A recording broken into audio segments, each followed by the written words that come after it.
برحب بكم في حلقة جديدة من البرنامج للعام الثالث على التوالي. طلاب مدارس المنيا يلتقون، يبدعون، يتنافسون، منافسة قوية وشرسة لكنها شريفة. 55 فيلم لمهرجان أطفال المدارس للعام الثالث على التوالي بنغطي هذا المهرجان. 55 فيلم بيتنافسوا على 9 مراكز. عايز أقول لكم إن ده المهرجان الوحيد على مستوى مدارس مصر كلها الذي يقام في محافظة المنيا فقط. تابعونا وكواليس مهرجان المنيا لأفلام المدارس.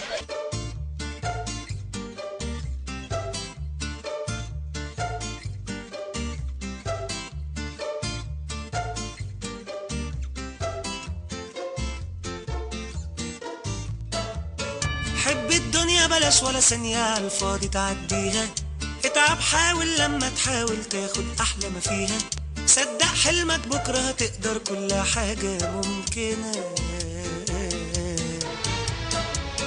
حاول مرة ومليون مرة مفيش حاجة بعيدة، تغلط مرة ومرة في مرة هتعمل حاجة جديدة، مهما تعاند خليك جامد ما الحياة تتعاش كده، علي طموحك اثبت روحك خد قرار بقى مرة واحدة في الحياة، اتعب حاول مش بالسهل حاجة تيجي كده، وصل حلمك للسماء، حب الدنيا بلاش ولا ثانية على الفاضي تعديها، اتعب حاول لما تحاول تاخد أحلى فيها، صدق حلمك بكرة تقدر كل حاجة ممكنة، مرة مفيش حاجة بعيدة، تغلط مرة ومرة في مرة هتعمل حاجة جديدة، مهما تعاند خليك جامد ما الحياة تتعاش كده،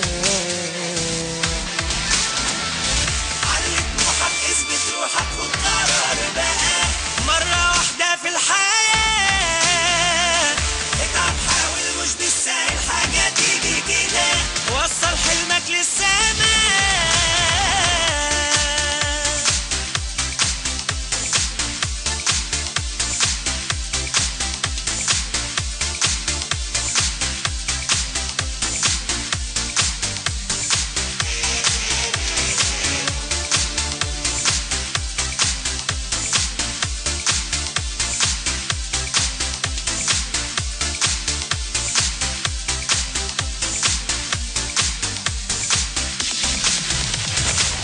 عيش ايامك حب حياتك غير اكتر فيها، تزعل حبة ظروفك صعبة بكرة هتعديها، حاول تفرح تتعب تنجح هو ده طبع الحياة، عايز توصل اسعى بنفسك تبقى حاجة كبيرة، حاول اكتر ايوه تقدر شوف الدنيا جميلة، صدق نفسك بكرة لعلمك توصل للي تتمنى، اثبت روحك خد قرار بقى مرة واحدة في الحياة، اتعب حاول مش بالسهل حاجة تيجي كده، وصل حلمك للسماء.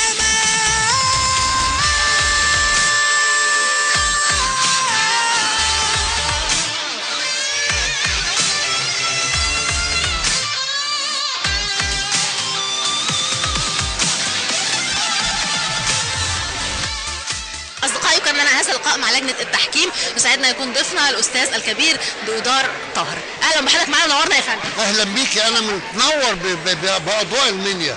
بيك يا فندم. اهتمام حضرتك بمهرجان المفروض إن هو يعني بيقدم سينما يعني او بيقدم افلام اللي قايم عليها غير محترفين اطفال صغيرين، يعني اهتمام حضرتك بالتحكيم في هذا المهرجان نقول ايه؟ اولا مش هقدم نفسي لكن هقول ان انا كنت عضو لجنه تحكيم في مهرجان الاسكندريه البحر الابيض المتوسط، عضو لجنه تحكيم في مهرجان في دمشق في الخرطوم. لا انا بقول لحضرتك لاول مره احس بشرف تحكيم في عمري الطويل جدا النهارده ولا بحكم لبتوع ابتدائي واعدادي وثانوي. دي جمله مهمه جدا، دي جمله تتسجل في يعني في تاريخ الاطفال مصر. دي مش تتسجل، ده انا دي او ده التاج اللي انا شايله على دماغي ان مصر اللي مش هتموت بولادها وبكره هيبقى احسن من النهارده، والمحافظه الوحيده في جمهورية مصر العربية اللي بتعمل دي ثالث سنة مهرجان لمين؟ وعايز اقول لحضرتك حاجة، انت بتصنعي لبكرة بني ادم، البني ادم ده ما كانش عنده تذوق كيف يصنع ويبدع الواقع ويبدع المستقبل. فدي تجربة شديدة الجمال وشديدة الروعة. وعايز اقولها بصراحة، المنيا كانت زمان ببني حسن وبهنسة وبزوادير الزلداع كانت عروس الصعيد، لا دي عروس مصر كلها النهارده. اكيد. عايز اقول انطباع حضرتك عن الافلام وعايز اقول يعني طبعا اكيد في تقنيات كتير او في فنيات كتيره مفتقده على الافلام. اولا الرائع والوصل الى حد الابداع الافكار، اللي وصل الى حد الابداع. نيجي بقى للتنفيذ، لا انا عندي افكار اكبر من اللي بيقدموها الكبار، اروع الاف المرات، افكار شديده الابداع. عارفه حضرتك؟ طيب لما نيجي للتنفيذ، هنا التنفيذ محتاج دورات تدريبيه كتير وكذا وكذا وكذا، لكن اللي اتعمل يعني في حاجات اشعرتني. يعني انا عشان احكم في لجان دوليه واقليميه واشعر من فيلم عامله طالب في ابتدائي، يا خرابي. يبقى اذا هنا الانسان المصري ابنتي مبدع بلا حدود قصه في السن. يعني انا عندي الافكار بتاعت ابتدائي احلى من افكار اعدادي، واعدادي احلى من افكار ثانوي. ليه يا فندم؟ اقول لك ليه. لان معروف ان الانسان الذكاء الفطري او الابداع الفطري عند الانسان المصري بيبقى عالي جدا في المرحله الاولى من السن. يدخل عليه التعليم النقلي المنيل يحجم ابداعه فيبتدي يقل مع المراحل المختلفه. فالافكار في افلام هايله على مستوى وتتذاع في التلفزيون المصري وتجيب واقول لك وتتعرض بس قليله، لكن احنا ما بنطلعش لدي. انا بطلع للتربويه اللي هي كيف اصنع انسان من خلال فن.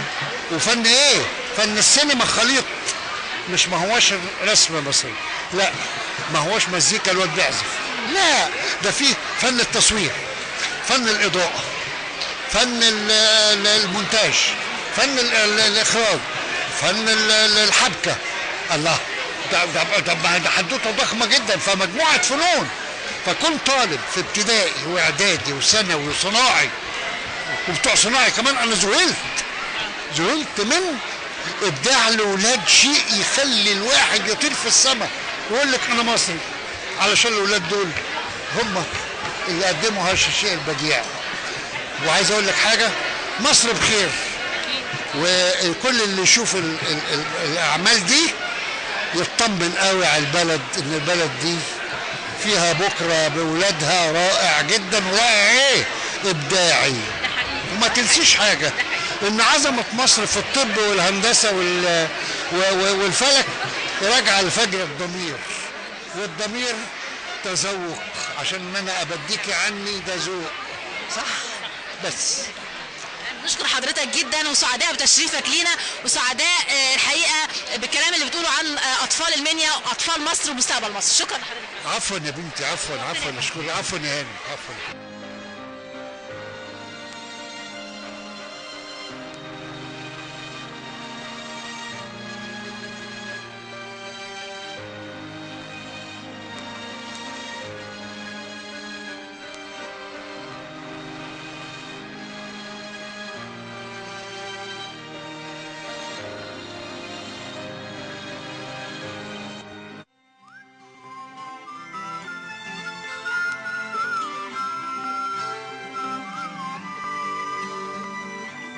مشاكلك كتير والحياة متلخبطة، كل سكة تمشي فيها ما تكملش، ما تزعلش،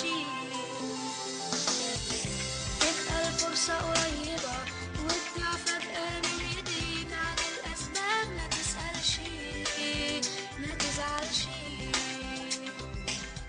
ما تزعلش، كل شيء محتمل. أصدقائي وما زلنا معاكم بنحتفل بمهرجان النهارده، معانا مجموعه من اللي اخدوا جوائز. تعالوا كده نتعرف عليهم معاكم. بتعرف عليكي؟ شيماء مصطفى. شيماء، اخدتي جائزه ايه؟ احسن تصوير. ورينا بس كده الجائزه بتاعتك الجميله دي، احسن تصوير عن فيلم مدام سوسن. مدام سوسن. انتوا منين بقى؟ من ملاوي. كنتوا متوقعين انكم هتاخدوا جايزه؟ ان شاء الله عشان احنا تعبنا فيه وبفضل ميسي سالي والفريق وكنا متعاونين تعبنا فيه علشان نقدر ناخد الجائزه ديت. كده مدام سوسن. يعني اللي جات لك منين الفكره وجات لكم منين الفكره؟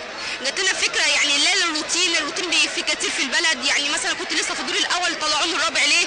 يعني جات لنا الفكره اللي احنا عايزين نلغي العاده ديت في المجتمع كده، يعني فكرتنا ومع ميسي سالي ساعدتنا الحمد لله قدرنا ان احنا نعمل. اسمي فاطمه. فاطمه معاهم في نعم؟ معاهم مدام سوسن. احلام بنات. انا فيلم تاني يعني. جميل قوي. خدتوا جايزه ايه؟ احسن فكره في احلام بنات. احسن فكره، ورينا كده. فكره واحسن تصوير واحلى فيلم. يعني كنتوا الإدارة على إدارة ملاوي، احنا المدرسة الوحيدة مدرسة الصناعة بنات اللي اشتغلت أفلام تربوية، والأول سنة وأول عرض وخدنا مراكز. أول مرة تشترك. أول مرة نشترك والفضل كله اشتركتوا ليه؟ قولوا لي اشتركتوا ليه؟ احنا تعبنا بس اللي تعب أكتر مدام سالي. احنا حبينا الفكرة. ما تقلقوش هنتكلم. لا احنا في الأول كنا بنشتغل الإعلام التربوي على الورق بس، لكن لأول مرة إن احنا نشتغل أفلام ومشاركة وروح كده حلوة، أول مرة نلاقيها. انتوا متوقعين ان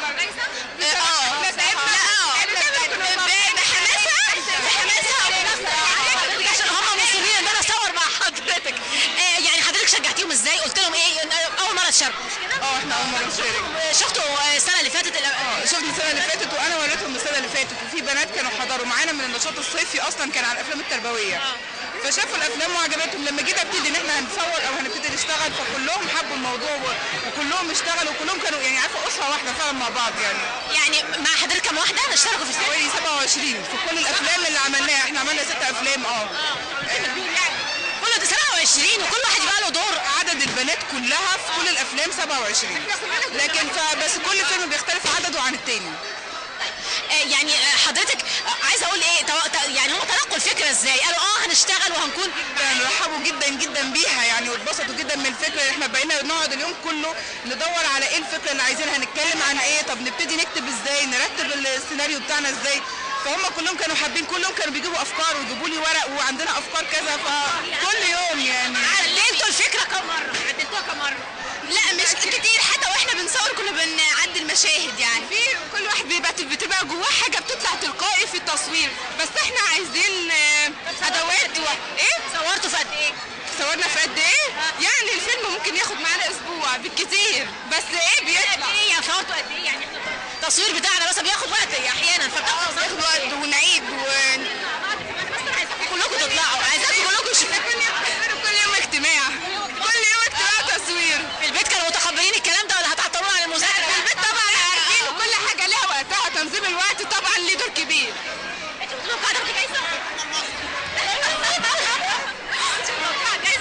طبعا سهيله.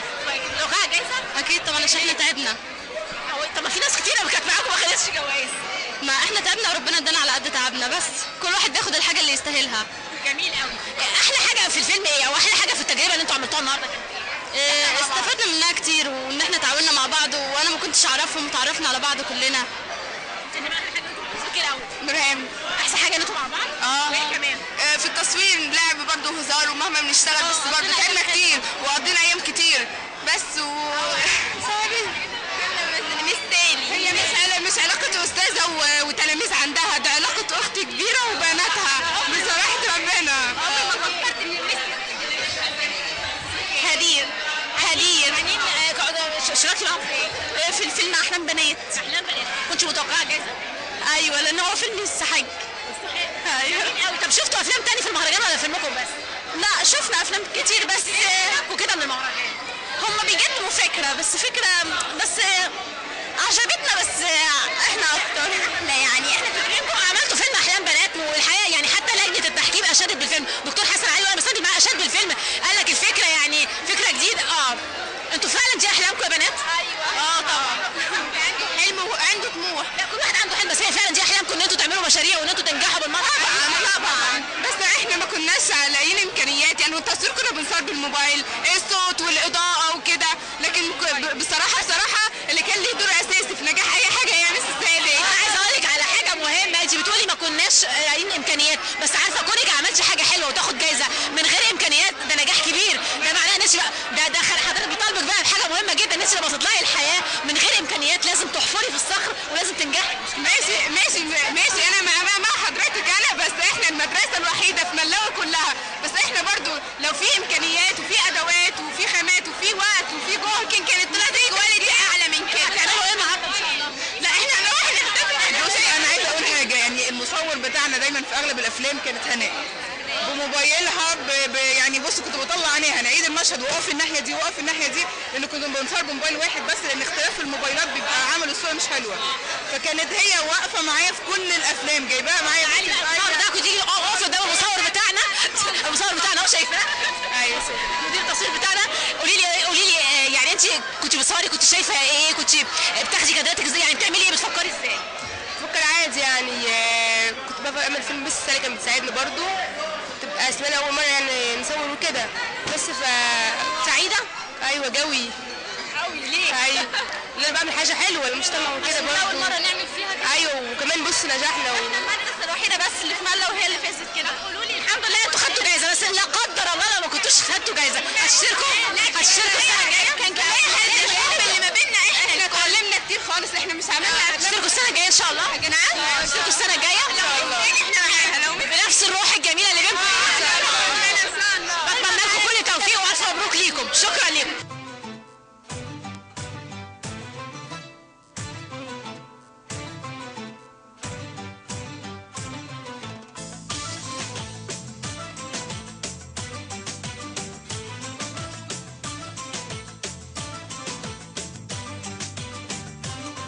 أصدقائي، ومن ضمن لجنة التحكيم الأستاذة الدكتورة شويكار خليفة يسعدنا تشريفها معانا هنا النهاردة، وكان لنا معها هذا اللقاء. دكتورة شويكار أهلا بحضرتك معانا، منورانا في المنيا. ربنا يخليك، ميرسي بيكوا والله.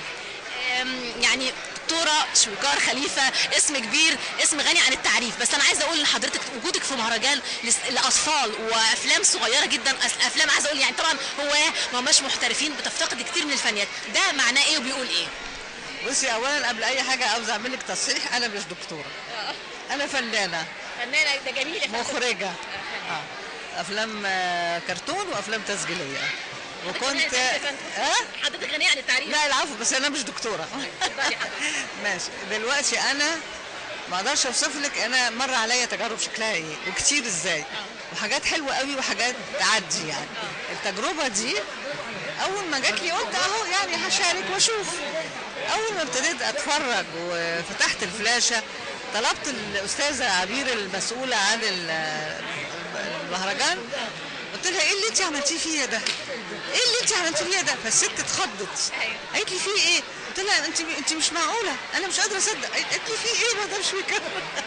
قلت لها انت معيشاني تجربه انا مخضوضه ان في حاجه كده، ان في اهتمام من اكبر واحد لاصغر واحد في المنيا بان يبقى في النوعيه ده من الشغل. فالست طبعا بعد الخضه فاقت وفرحت. انا فعلا مش عارفه اعبر لك عن فرحتي بان مصر بخير، والله العظيم 3 مصر بخير. طول ما في ناس لسه بتفكر كده وبتحب الشغل كده وبتجود كده، ده انا ما شفتش الشغل ده ولا المشروع ده في اي محافظه تانية. المحافظات الكبيره زي اسكندريه والقاهره دي عليها التركيز كله، ما شفتش ده فيها. فاجي في المنيا والاقي النشاط ده والجمال ده والمواهب الولاد الصغيرين العسل والفكر والابداع. يعني حتى لو هو لسه مش بالنضج الكافي طبعا، لان دي لسه التجربه الثالثه، لكن بتبشر وبتقول ان مصر بخير. والله مصر بخير، والله طول ما في ناس كبيره بتفكر في الولاد الصغيرين كده، وطول ما الولاد الكبير واخدين الموضوع بحب. الفن يا ناس، ده الفن ده الوجدان، المشاعر، الشعور، الرقي. احنا جدودنا الفن كله، انتوا بلد الفن. فانا تجربه فعلا ممتعه بالنسبه لي حقيقي، وكان فيها صعوبه شديده ان انا اميز حد عن حد. يعني كل فيلم من الافلام في حاجه غير التاني، وان كانوا كلهم متجهين الى التوعيه والاعلام التربوي، ولكن التناول بقى في ناس شغلت خيالها، في ناس عملت حاجات صادمه، في ناس عملت حاجات يعني عاوزه لسه شويه علاج يعني في تنويع. والمفاجاه الاكبر بقى ان انا الاقي ابتدائي عامل كرتون. المنافسات يا فندم. الصغيره والله العظيم حاجه ممتعه. صحيح كميه الكرتون مش كتير، بس انا متاكده ان دي صعوبه ان هم يعملوا حاجات كتير، لكن النوعيه والافكار والاجتهاد والنوعيه يعني التكنيك مختلف. لا حاجه تفرح وتبشر بكل خير ان شاء الله، ويا رب دايما ان شاء الله دايما. بس احنا برنامجنا حضرتك برنامج نجوم بكره، لما بنقدم النماذج دي بنقول فعلا ان بكره يعني بيبشر بالخير، بيقولوا ان مستقبل مصر فعلا هم دول اللي هيحملوا مستقبل مصر، وهم دول اللي هيغيروا، وهم دول اللي هيكتبوا التاريخ من جديد. وحقيقي يعني انا فرحانه باللي فكر في المشروع من اول راس لاصغر راس، بالولاد اللي اشتغلوا، بالاهالي اللي وقفوا ورا اولادهم وفهموا ان الحكايه مش حكايه بس علم، مش حكايه بس نجاح في مدرسه. الفن يا ناس، الفن ده احنا طول عمرنا احنا رواد في الفن، في اي فروع من فروع الفن احنا رواد، والجدران والمعابد تشهد بان احنا اساس الفن في العالم والفكر. استاذه شكرا خليفه، نورتينا يا فندم ونورت الصعيد كله، وسعداء بتشريف حضرتك معانا النهارده. انا اسعد والله.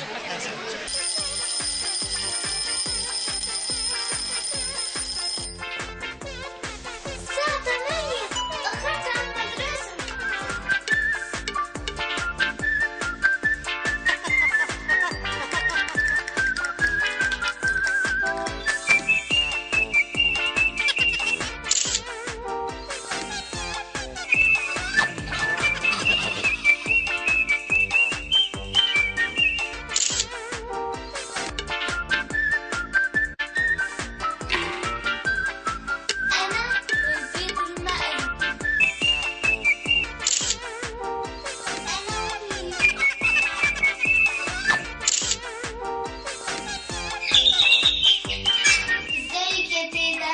يسلمك يا لوجي، عاملة ايه؟ كويسة.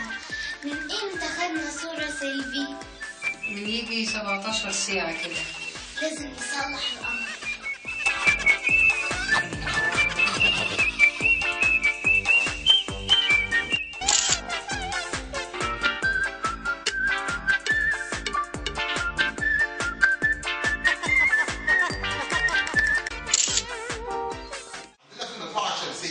مجموعه من الكواكب الداخليه والكواكب الخارجيه. الكواكب الداخليه بتتميز بانها كواكب صخريه وحجمها صغير. لوجي تعملي ايه يا لوجي؟ مش بعمل حاجة يا بس. تعالي هنا القاعده. اطلعي اشرحي تقولي انا كنت بقول ايه دلوقتي. تعالي. انا كنت بشرح ايه زملائي؟ مش عارفه انت ما كنتيش منتبهه معايا، قاعده باصه على حاجه جنبك والجهاز اللي جنبك. اقعدي هنا. وده بسبب ان الكواكب البعيده عن الشمس بتدور ببطء حوالين نفسها وحوالين الشمس في لوجي تعملي ايه يا لوجي؟ باخد سيلفي. سيلفي في الحصه. طيب يا لوجي انا بقى هديكي زيرو وعايزك تاخدي معاه سيلفي. سيلفي مع الزيرو.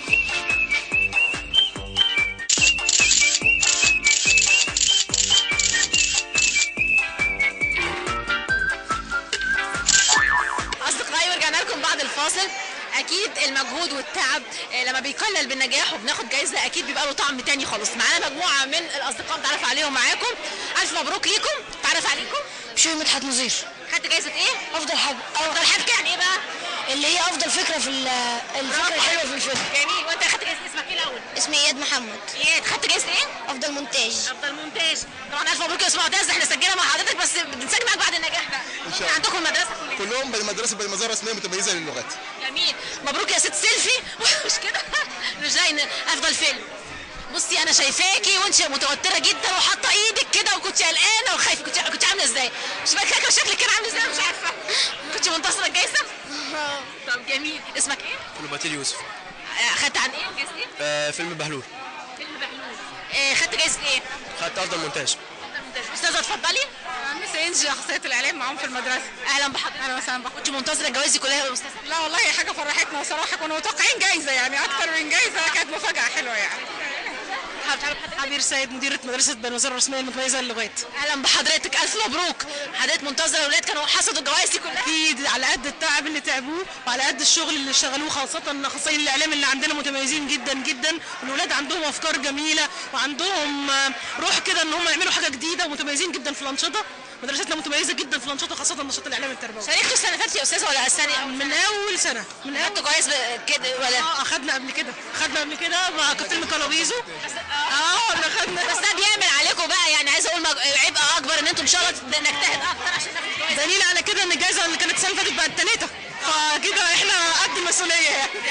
قولي بقى افضل حبكة، فكرت في الحبكة بتاعتك ازاي بقى يا عم؟ هي الفكرة ان هو يعني مهما كان وظيفة الاب او وظيفة الام فالشغل مش عيب.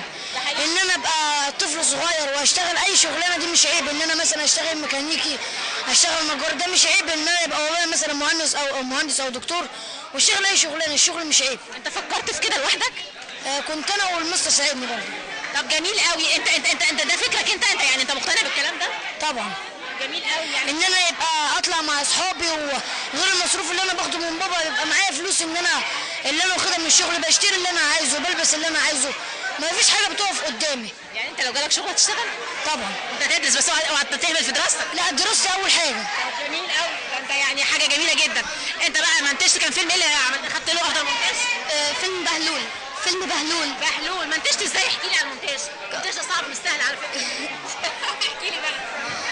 هو المونتاج يعني احنا كنا بنمثل وكنا بنعمل يعني بنضيع كل يوم، والفكره جات لنا انا واصحابي. بعد كده ايه الفكره ان الفيلم ان المفروض ان احنا ما نعملش الناس دي بطريقه يعني دول بيكونوا مرضى نفسيين، احنا بنقول عليهم عبطه.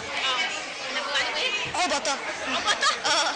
يعني عبيط، يعني مش كده جمع عبيط، لكن هم مش كده، هم مرضى مش كده. ايوه لازم ان احنا نتعامل بشكل لائق عن كده واحسن. لازم نحترمهم.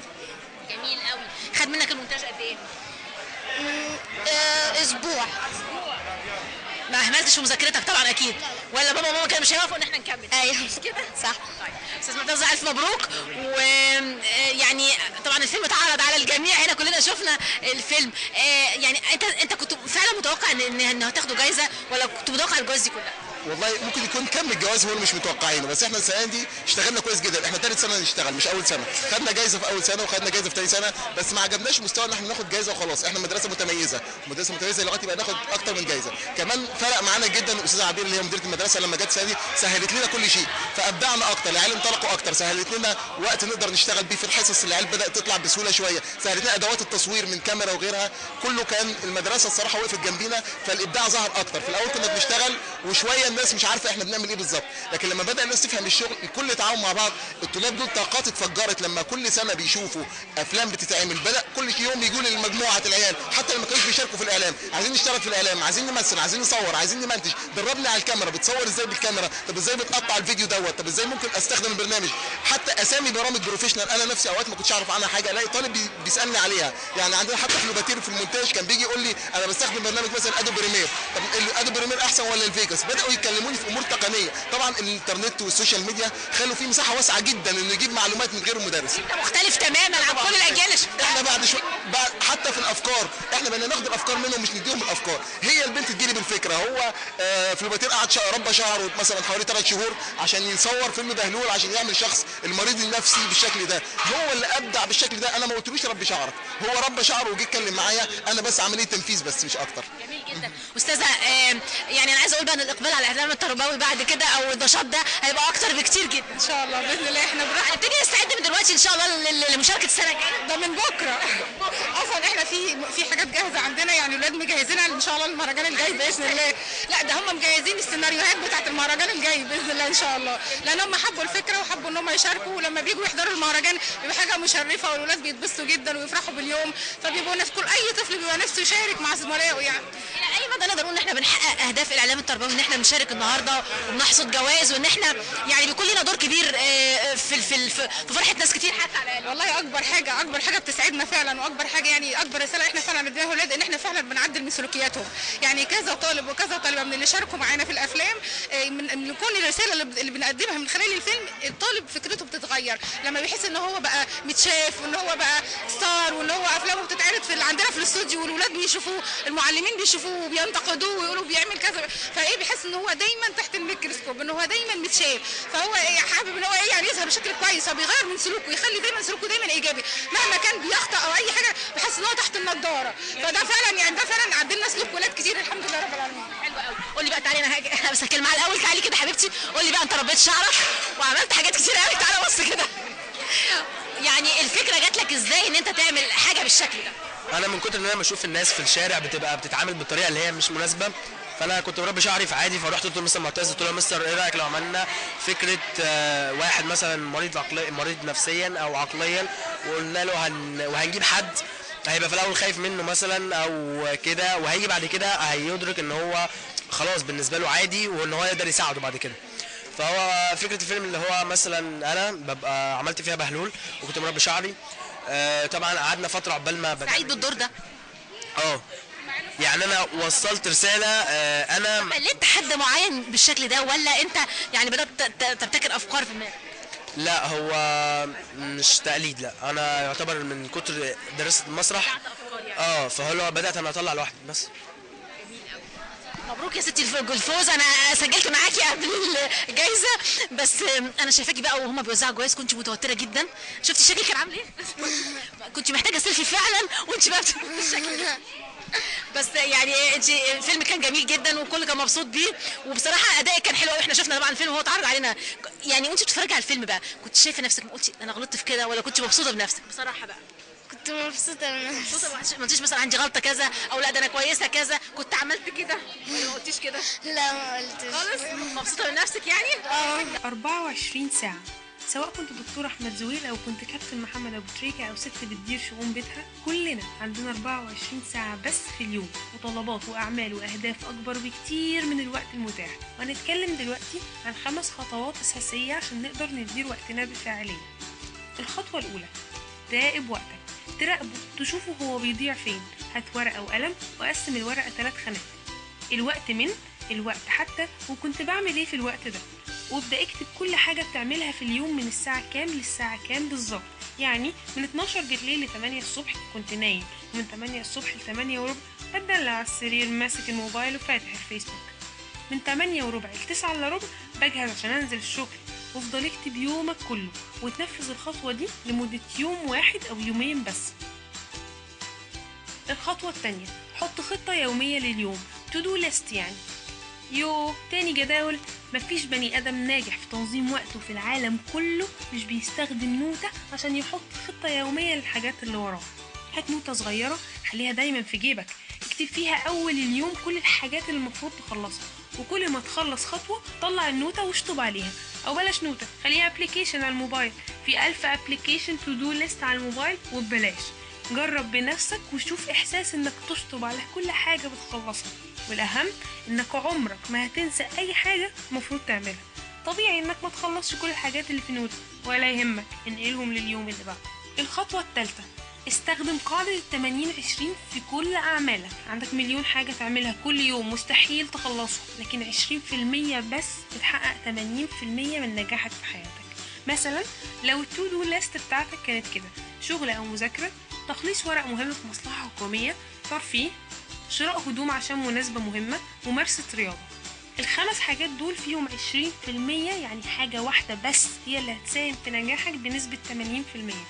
طبعا تختلف الحاجة دي من شخص للتاني، المهم ان انت تقدر تحدد اهم 20% وتديهم اكبر تركيز ووقت، وخلي باقي الوقت الصغير لباقي الاعمال. الخطوة الرابعة، تقنين وقت استخدام السوشيال ميديا والالعاب، تقنين بجد بدون اي تهاون. زي مثلا انك تقول من 7 مساء ل 10 مساء مفيش اي استخدام للسوشيال ميديا ولا جيمز. لازم تنفذ الخطوة دي، حتى لو ما قدرتش من اول يوم مفيش مشكلة. كل ما تكسر القاعدة دي زود ساعة زيادة على الوقت اللي ما فيهوش سوشيال ميديا، اضمن لك انك مش هتكررها تاني. الخطوة الخامسة، استثمر في تنظيم وإدارة وقتك. اتعلم كل يوم حاجة جديدة ومفيدة عن إدارة الوقت. هات كتاب عن استثمار الوقت واقرا كل يوم صفحة منه. اشتري نوتة وأدوات تريحك وتشجعك في كتابة خطتك اليومية. إدارة الوقت ده من أمتع الحاجات اللي ممكن تعملها، بس محتاج شوية أدوات بسيطة وإرادة إنك تكون إنسان قيمته بتزيد كل يوم. أصدقائي، ورجعنا لكم بعد الفاصل ومعانا مجموعة من اللي حصدوا الجوائز النهارده، نتعرف عليهم معاكم. نتعرف عليكم؟ مارك ثروت. خدت إيه؟ جايزة إيه؟ مارك الجائزة الثقافية. فادي ممدوح، خدنا جايزتين، مركز أول دراما ومركز أول وثائقي عن فيلم فسحة ولاد 9. فادي ثروت، اشتغلت في المونتاج والجرافيك لفيلم مدينتنا الساخرة، خدنا جايزة أول فيلم ثقافي. ألف مبروك ليكم. كنتوا متوقعين الجايزة؟ يعني احنا واثقين ان يعني تعبنا يتجلد في الآخر بالنجاح. شارك ولا شاركت السنة اللي فاتت؟ لا أنا سنة أولى فأول مرة أشارك. أول ثانوي أول مرة أشارك. أول مرة أشارك ومتوقع جايزة؟ يعني متوقع عشان تعبني، مش متوقع عشان عادي. تابع المهرجان قبل كده؟ لا كنت أول مرة أتابعه وأول مرة أشترك فيه السنة دي. أول مرة تشترك ولا اشتركت قبل كده؟ لا انا اشتركت، بس كان في مهرجانات قبل كده، كان انا اساسا في المسرح وكده مشتركين في المسرح، خدنا جوائز قبل كده في المسرح بالنسبه للكرو ده بتاع المدرسه. اول مره اشتركنا في المهرجان، كنا اول مره نشتغل فيلم سينما قصير بالذات، كانت تجربه جديده، بس الحمد لله يعني ربنا وفقنا بالتعب معانا وبتعب بالكرو كله وبتعب المس، رغم المدارس الحكوميه بالذات مش بيكون فيها امكانيات الكبيره عكس مدارس اللغات مدارس الخاصه، بس الحمد لله يعني حصدتوا جوائز. يعني ده توفيق من ربنا يعني. مركز اول، نشكر ربنا يعني مركز اول، فده بالنسبه لنا انجاز يعني. احكي الاول. طيب انا فادي ثروت. قول لي كنت منتظر الجائزه؟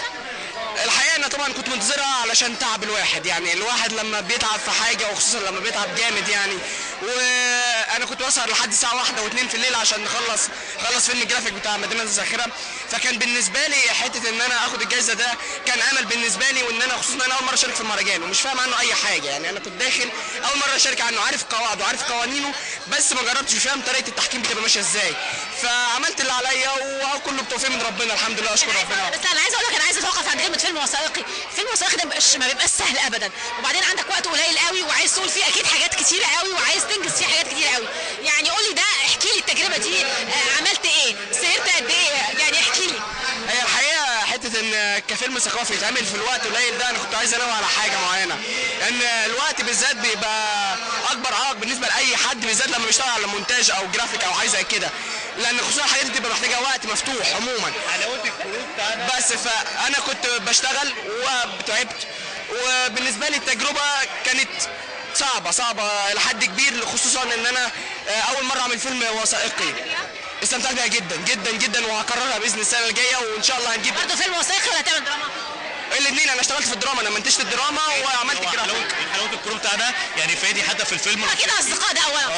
يعني حلاوه الفيلم الوثائقي اللي هو شغال مونتاج وجرافيك، الماده اللي هو الشغل العلمي، الداتا بقى مارك كان بيجمع معانا داتا، الفكره والتعليق والتاليف الصوتي، التعليق الصوتي. فادي هو مثلا بيقول لنا على الفكره، كنا بنعرضها على المدرسه بتاعتنا المس بارجريت، كنا بنشتغل على حته ان احنا نجمع افكار اكتر ونجمع داتا اكتر، بس وربنا وفقنا، وكان كل حاجه بالتعاون ما بيننا، احنا كنا تيم متفاعل، احنا معانا فريق اكبر. ده بس ولا لا احنا كان معانا ناس كتير يعني، وكان فيها افلام كتير، وكان حصلت مشاكل كتير عشان مش متوفر لنا كمدرسه حكوميه. احنا مدرسه السلام سنه وبنين، مدرسه حكوميه ما فيهاش امكانيات، احنا يعتبر اوضه صغيره شغالين فيها، المفروض نعمل فيها كذا فيلم، 5 افلام شهريا المفروض نقدمهم، المفروض فيلم ياخد جوائز، ما فيش كاميرات بدقه عاليه اللي احنا نصور بيها. خدتوا دراما وخدتوا وثائقي؟ خدنا دراما وخدنا وثائقي يعني. اشتغلتوا في الاثنين؟ اشتغلنا في الاثنين. ايه اللي بالنسبه لك كان يعني او ممتع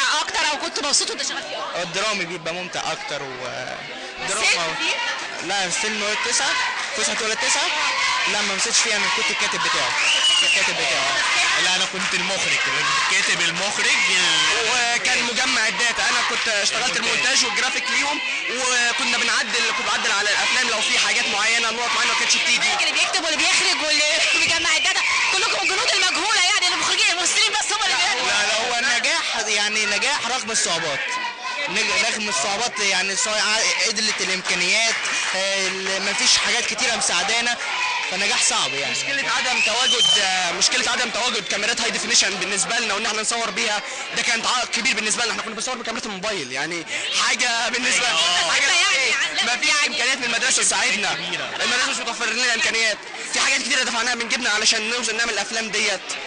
عايزه اقول لكم ان الاستاذ عبير بيقول ان انتوا بتبتدوا او هي تبتدي ترتب للمهرجان ان شاء الله السنه الجايه من دلوقتي. انتوا كمان هتستعدوا من دلوقتي؟ اكيد طبعا اكيد. لا يعني بص احنا لسه كنت بتكلم مع فادي ورا ساعه الجواز، يعني الفكره كنت انا بتكلم مع فادي ورا، جات لنا فكره فيلم واحنا قاعدين دلوقتي، بقول له يا فادي مش كان في فكره فيلم كوميدي كنا عايزين نعمل على المواهب وكده، واحنا قاعدين يعني جات لنا يعني الواحد ليه نفسه فعلا يشتغل. عايزين نتعب تاني. بس محمود علي السيف كنت في فيلم تاني. لا هو احنا في نفس المدرسه، بس انا كنت بعمل في فيلم تاني طبعا، فيلم كات اوت. يعني باركت لهم على طبعا. خدت جواز؟ لا يعني طب هتشترك ان شاء الله؟ طبعا ان شاء الله. انا عايزه الروح الجميله دي اللي بينكم انت مع زمايلك، هم مدرستكم اخذت جايزه او مدرستكم او المركز بتاعنا اخذ جايزه، ان شاء الله السنه الجايه هنجتهد اكتر وناخد جايزه وراهم طبعا. خلونا عشان باذن الله مدرسه السلامه يبقى اسمها على طول مرفوع يعني. الله بالتوفيق لكم دايما، سعداء بيكم والف مبروك. شكرا لكم.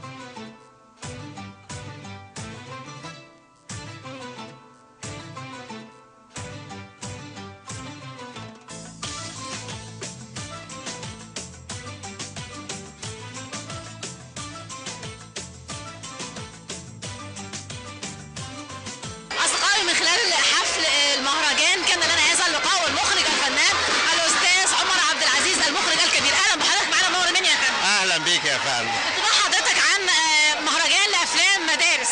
انا مبهور وارجو ان التلفزيون عندكم القناه 7 تعمل عليه حمله اعلاميه، لاننا ما نعرف. انا مبهور بمستوى الاولاد، وانا كرئيس اتحاد النقابات الفنيه ان شاء الله اتفقت هاخد كام فيلم ده يلفوا العالم الافلام، لان ده مستوى احسن من خارجين معاهد وجامعات حقيقي. يعني رأي حضرتك ده وسام على صدر كل طلبة مدارسنا هنا، بس عايزة أعرف من حضرتك، يعني إحنا برنامج نجوم بكرة، عايزة أقول مستقبل الفن في مصر، لما حضرتك شوف مستوى أفلام بالمنظر ده لأولاد صغيرين مفيش خبرة، مفيش يمكن ورش عمل أخدوها، لكن المستوى بالشكل ده، حضرتك شايف مستقبل الفن بالشكل ده ممكن يكون إيه؟ لا مبهر جدا. مصر ولادة، احنا بنقوم ونقعد انما مصر تملك مقاومات. ولاد زي دول يفرحوا، وارجو انهم يكملوا في الفن، لان ممكن اب يقول له لا خش هندسه خش طب، يبقى بيضيع موهبه. انا شفت كام فيلم انا مش مصدق ان ده، يعني انا بحكم مشاريع تخرج في العالم كله، مستوى عالي جدا جدا. ولاد يفرحوا، وارجو انهم يكملوا في المهنه، لان مصر والفن مهم. كلمه حضرتك بقى توجهها لهم تقول ايه؟ اولا انا سعيد ان في المنيا، لان بعشق المنيا، لانها بلد اعز صديقه ليا في الدنيا، مدام ميرفت امين مولوده هنا وفاروق الفيشاوي، فسعيد جدا بوجودي، وبقول للاولاد دول كملوا وعلينا ان نهتم بهم، لازم نهتم. نورت برنامجنا ونورت المنيا كلها، وشكرا لحضرتك. منوره بيك يا فندم، اشكرك.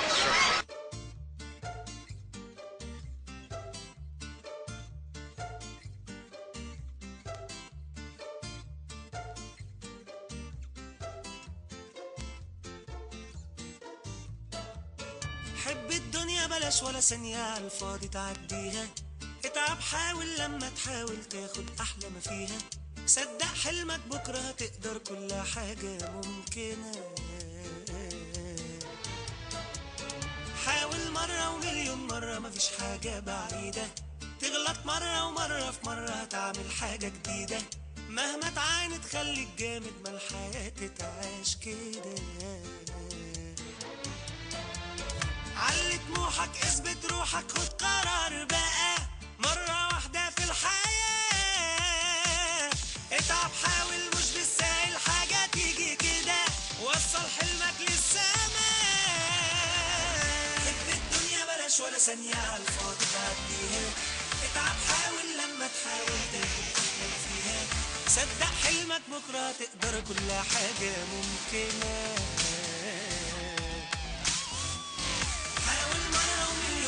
مفيش حاجة بعيدة، تغلط مرة ومرة في مرة هتعمل حاجة جديدة، مهما تعاند خليك جامد ما الحياة تتعاش كده،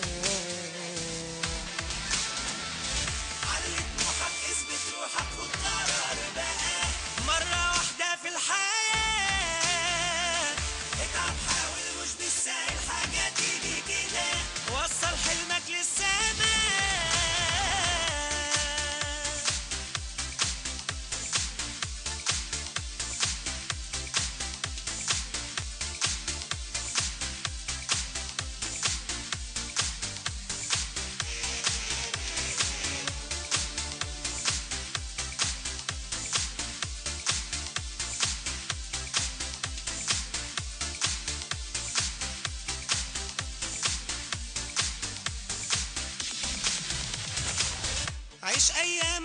حياتك غير اكتر فيها. تزعل حبة ظروفك صعبة بكرة هتعديها. حاول تفرح تتعب تنجح هو ده طبع الحياة. عايز توصل اسعى بنفسك تبقى حاجة كبيرة. حاول اكتر ايوه تقدر شوف الدنيا جميلة. صدق نفسك بكرة لعلمك توصل للي بتتمناه. علي طموحك اثبت روحك خد قرار بقى. مرة واحدة في الحياة اتعب حاول مش بالسهل حاجة تيجي كده. وصل حلمك للسما.